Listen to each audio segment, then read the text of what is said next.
नाम हमारी कावश और मैं हूँ आपका मेज़बान रियाज भट्टी। आज all Punjab government employees grand alliance के जरिए तमाम यहाँ पे रावलपिंडी में लियाकत बाग के मकाम पर एक एहतजाजी मुजाहरा भी किया जा रहा है और एक कन्वेंशन भी मुनक्कद किया जा रहा है। आज यहाँ पे ग्रैंड अलायंस के जो मर्कज़ी रहनुमा हैं, जो मुख्तलिफ यूनियन से जिनका ताल्लुक़ है, आज हमारे इस प्रोग्राम में मौजूद हैं।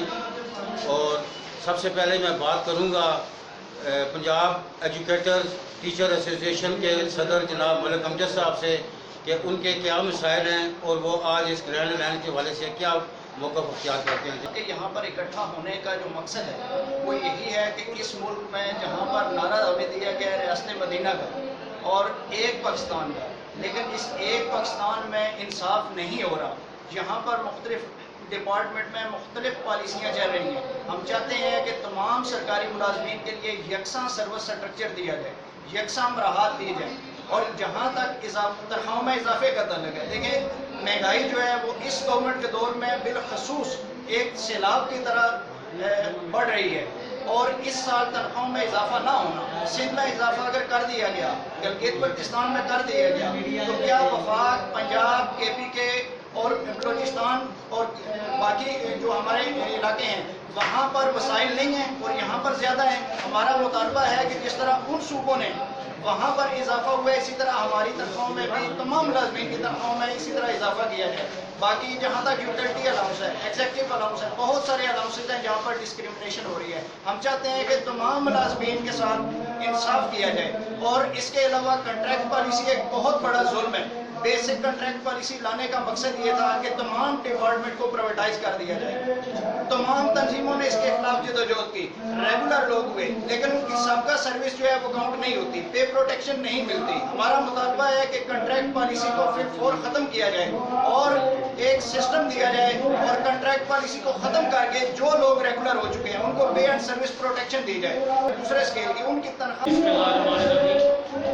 जैसा कि आप देख रहे हैं ये पूरे पंजाब में बल्कि पूरे मुल्क में तमाम सरकारी मुलाजमीन अपने हकूक़ के लिए उठ खड़े हुए। अब जो कि मौजूदा हुकूमत को तकरीबन 2 साल हो चुके हैं, इलेक्शन मुहिम के दौरान जितने भी मौजूदा हुकूमत के कायदीन ने वादे किए थे अवाम के साथ, टोटली उसके बरक्स जा रहे हैं। हर बात पर यू टर्न लिया जा रहा है।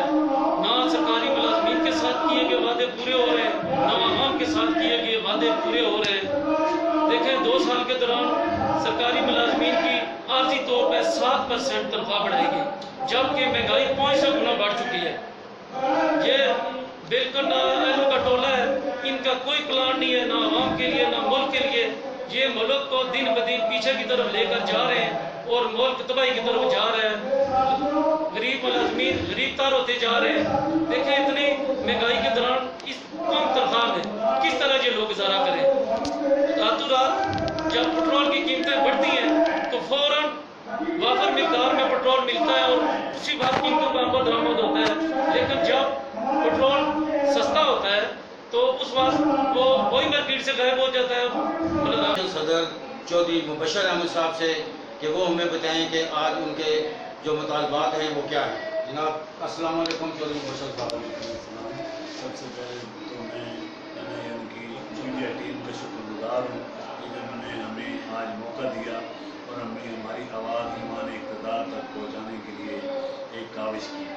सबसे पहले तो मैं गुजारिश करूँगी ये all Punjab government employees grand alliance जो इस वक्त की ज़रूरत थी, अल्हम्दुलिल्लाह all Pakistan clerks association, professor association, पेपला, teacher Punjab teacher union, Punjab educator association, अंजुमन पटवारियाँ, sub engineer association, TMA, CBA, municipal corporation union और वासा और जितने भी ज़राअत फील्ड असिस्टेंट्स, जितने भी इदारों के मुलाजमीन हैं उन्होंने मुत्तहिद होकर एक एसोसिएशन बनाई है, ये इत्तेहाद बनाया है। ये इत्तेहाद मुलाजमीन के हकूक़ के लिए बनाया गया। हुकूमत वक्त ने एहतजाज पर तमाम मुलाजमीन तमाम मुकाते में फ़िक्र को मजबूर करके रख दिया है और इस महंगाई में सबसे ज़्यादा मुतासर मुलाजम तबका है। جس وجہ سے ان کو میں اب کیا بتاؤں کہ جو آج سے سال 2 سال پہلے تنخواہ ملازم 10-15,000 لیتا تھا، آج سمجھ لیں اتنا روپے کی گراوٹ ہو چکی ہے، وہ 5,000 لے رہا ہے۔ آپ بتائیں کہ ان حالات میں 35 روپے کلو آٹا تھا، آج 70-75 روپے کلو بک رہا ہے۔ گھی جو 150 روپیہ 160-170 روپے لیٹر تھا آئل یا کلو گھی تھا، تو آج 300-350 پہ جا رہا ہے۔ اسی طرح جتنی بھی قیمتیں ہیں، مطلب بجلی، گیس، پیٹرولیم کی قیمت 35% تاریخ میں کسی نے اتنا اضافہ نہیں کیا۔ 35% پیٹرول کی قیمتوں میں اضافہ کیا گیا۔ اگر مس مینجمنٹ تھی تو کمپنی کی تھی، مس مینجمنٹ تھی تو حکومت کی تھی کہ انہوں نے خرید وقت پر سودے نہیں کیے۔ اس عوام کا تو کوئی قصور نہیں تھا۔ یہاں پر مسئلہ یہ ہے کہ یا تو گورنمنٹ دباؤ کو قبول کرتی ہے، ان کی تنخواہیں بڑھاتی ہے، نیب کی تنخواہیں بڑھتی ہیں، ایف آئی اے کی بڑھتی ہیں، سی بی آر کی بڑھتی ہے، اور بڑے محکمے ہیں ان کی بڑھتی ہے، یا پھر جو ہے نا کمو جو محکمہ جات ہیں ان پر ملتی ہے۔ باقی ہمارے عام محکمہ جات، تعلیم، صحت، پولیس اور زراعت، جنگلات، ہیلتھ، یہ سارے کے سارے ان کو بوجھ سمجھا جاتا ہے، اور ان کی کوشش کی جاتی ہے کہ ان کی تنخواہیں کم کی جائیں۔ ڈاکٹر صاحب بہت بہت شکریہ آپ کا کہ آپ نے ہمارے لیے وقت نکالا۔ اس وقت ہمارے ساتھ ہیں لیڈیز ہیلتھ ورکر ایسوسی ایشن کی مرکزی صدر رخسانہ صاحبہ، اور ہم ان سے پوچھیں گے کہ آج اپنے مطالبات کے اور اس کنونشن کے حوالے سے ان کا موقف کیا ہے اور کیا کہنا چاہتے ہیں۔ بسم اللہ الرحمن الرحیم۔ میں آپ کے توسط سے ارباب اقتدار تک یہ مطالبہ اپنا پہنچانا چاہتی ہوں کہ کبھی بھی اس طرح کی کوئی حکومت نہیں آئی ہمارے ملک میں جنہوں نے اپنے وفاقی بجٹ میں یا صوبائی بجٹ میں سرکاری ملازمین کی تنخواہوں میں اضافہ نہ کیا ہو۔ ہاں، ہم اس اضافے کا مطالبہ نہ کرتے اگر مہنگائی اتنی زیادہ شرح سے نہ بڑھ چکی ہوتی۔ تو سب سے زیادہ اس وقت جو پس رہا ہے وہ یہ ملازمین طبقہ ہے جو پس رہا ہے، جن کی نہ تنخواہیں بڑھائی گئی ہیں اور مہنگائی بہت زیادہ بڑھا دی گئی ہے۔ سفید پوشی کا بھرم رکھنا مشکل ہے۔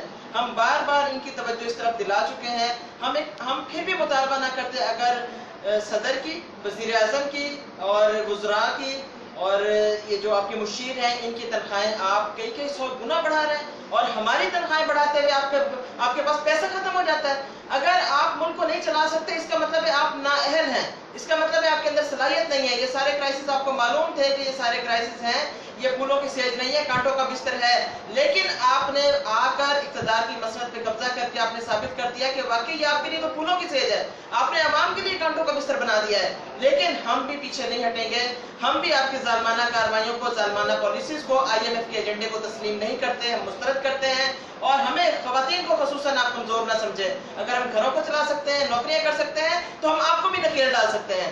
ہم انشاءاللہ تعالیٰ اپنے تمام 1 لاکھ سے زائد لیڈی ہیلتھ ورکرز کے ساتھ آپ کو ٹف ٹائم دیں گے اور اپنے مطالبات تسلیم کروائیں گے، تنخواہوں میں اضافہ بھی کروائیں گے اور اپنے اناؤنسز بھی لگوائیں گے، اور انشاءاللہ تعالیٰ آپ کو شکست دیں گے، آپ کے مضموم عزائم میں ہم کامیاب ہوں گے انشاءاللہ تعالیٰ۔ Thank you very much. Ayesha Hassan, صدر KP کے لیڈیز ہیلتھ ورکر، آپ بتائیں جی کہ آپ اس بارے میں کیا کہنا چاہتے ہیں؟ بسم اللہ الرحمن الرحیم۔ ہماری جو جدوجہد ہے وہ 2008 سے شروع ہوئی ہے اب تک، مگر اس حکومت نے ہمیں جتنا ذلیل کیا ہے پوری جو سرکاری ملازمین ہے کسی حکومت نے نہیں کیا۔ یہ سلیکٹڈ وزیر اعظم ہے، یہ جو ہے ملازموں کا دشمن ہے، اور یہ ایک پالیسی کے تحت اس کو لایا گیا ہے، ملک کو یہ تباہ کر رہا ہے کہ BK میں جو PTI نے جو تباہی مچائی ہوئی ہے وہ صرف ہماری لیڈی ہیلتھ ورکروں کی نہیں ہے، ہماری جو علاقہ ہے ہمارا پشاور پھولوں کا شہر انہوں نے بندر بنا دیا ہے۔ اور جب میں یہ سوچتی ہوں کہ جب عمران خان کا 2 لاکھ میں گزارا نہیں ہوتا تھا، ایک اس کا کتا ہے، ایک اس کی بیوی ہے، ایک وہ ہے، 3 لوگ ہیں، 8 لاکھ کیا ہے، اور ہمارے کنبے ہیں جو بڑے بڑے کنبے ہیں، جو ہم لیڈی ہیلتھ ورکر سپروائزر سیلابوں میں ہم ڈیوٹی کریں، ماں بچے کی صحت کا ہم خیال کریں، कोरोना में हमने ड्यूटी की है, गिडंगी में हम काम करें तो हमारे लिए 10% भी नहीं था कि ये बढ़ाते। हम पुरजोर मजम्मत करते हैं और हम इस हुकूमत के खिलाफ हैं। अगर इमरान खान मुल्क नहीं चला सकता तो ये इस्तीफा दे दे। शुक्रिया कि आपने हमारे न्यूज़ चैनल को टाइम दिया। इस वक्त हमारे साथ मौजूद हैं एजुकेटर एसोसिएशन ज़िला रावलपिंडी के जनरल सेक्रेटरी जनाब अखयान गुल ताहिर साहब। हम उनसे पूछेंगे कि उनके एजुकेटर जो टीचर हैं उनको क्या मसाइल दरपेश हैं और वो इसके लिए क्या नया अमल तैयार कर रहे हैं। बिस्मिल्लाहिर्रहमानिर्रहीम, बहुत शुक्रिया। एजुकेटर्स को 2002 से जो पंजाब एजुकेशन डिपार्टमेंट के अंदर भर्ती करना शुरू किया गया और 2009 में जाके 6 साल बाद, 7 साल बाद, किसी को 5 साल बाद पहली दफ़ा एजुकेटर्स को रेगुलर किया गया। लेकिन अभी तक 2009 में रेगुलर होने के बावजूद उनको ना मराद दी जा रही है, ना उनकी पुरानी सर्विस काउंट की गई है और ना ही उनको जो पिछली पे है वो दी जा रही है। यानी पे एंड सर्विस प्रोटेक्शन जो है वो नहीं दी जा रही। 10 साल गुजर चुके हैं, अदालती फैसले आने के बावजूद अभी तक जो है वो हुकूमत एजुकेटर्स को पे एंड सर्विस प्रोटेक्शन जो है वो नहीं दे सकी। इसके अलावा एजुकेटर्स की रेगुलराइजेशन का सबसे बड़ा मसला है कि SSCs जिनकी फाइल पिछले 2 साल से लाहौर में पड़ी हैं और वो सारे के सारे NDS का टेस्ट देकर, इंटरव्यू देकर महकमे के अंदर सिलेक्ट हुए थे, लेकिन उनको PPSC का बहाना बनाकर PPSC के इंटरव्यू की शर्त लगाकर रेगुलर नहीं किया जा रहा। हम ये मुतालबा करते हैं कि एजुकेटर्स को पे एंड सर्विस प्रोटेक्शन जो है वो दी जाए और जितने भी SSCs हैं उसके साथ जितने भी मुलाजमीन हैं उन तमाम को जो है वो फिर फॉर रेगुलर किया जाए और आइंदा से जो कंट्रैक्ट पॉलिसी है उसका खात्मा करके तमाम जो एजुकेटर्स हैं या जो तमाम टीचर्स हैं उनकी भर्ती वो मुस्तकिल बुनियादों पर की जाए ताकि वो ज़्यादा दिलजमी और जना दिल खुशी के साथ महकमे में काम कर सकें। इस वक्त हमारे साथ मौजूद हैं EST टीचर महकमा एजुकेशन से रूबी मुर्तज़ा साहिबा। मैं उनसे पूछूंगा कि उनको EST और दीगर जो मसाइल हैं उनके बारे में उनका यही गुजारिश है कि इसको हालात को देखते हुए, महंगाई को देखते हुए लाजमी तौर पे टीचर्स के जो है मसाइल को हल किया जाए और जो मराद हैं इनको दी जाए। नाज़रीन, इस वक्त आपने all Punjab government employees grand alliance में शामिल मुख्तलिफ तंजीमों के अहदेदारान का मौक़िफ़ सुना और तमाम अहदेदारान ने यही कहा कि इस कमर तोड़ महंगाई में जो अलाउंसेस हमें मिल रहे हैं या जो तनख्वाहें हैं उसमें गुजर बसर करना तो दूर की बात, घर का चूल्हा जलाना भी नामुमकिन है। और उन्होंने कहा कि हम अपने मसाइल के हल के लिए तमाम यूनियन मुत्तहिद और मुत्तफ़िक हैं और इंशाअल्लाह हम अपने मसाइल के हल के लिए हमें आखिरी हद तक भी जाना पड़ा तो इंशाअल्लाह ताला हम वहाँ तक भी जाएंगे और अपने मुतालबात को मंजूर कराएंगे। तमाम अहदेदारान ने अपने वर्कर्स से अपील की है कि वो अपने अंदर इत्तेहाद और इत्तेफाक की फ़ज़ा को कायम रखें ताकि हम अपने मकसद में कामयाब हो सकें। अगले प्रोग्राम तक के लिए अपने मेज़बान रियाज भट्टी को इजाज़त दीजिए।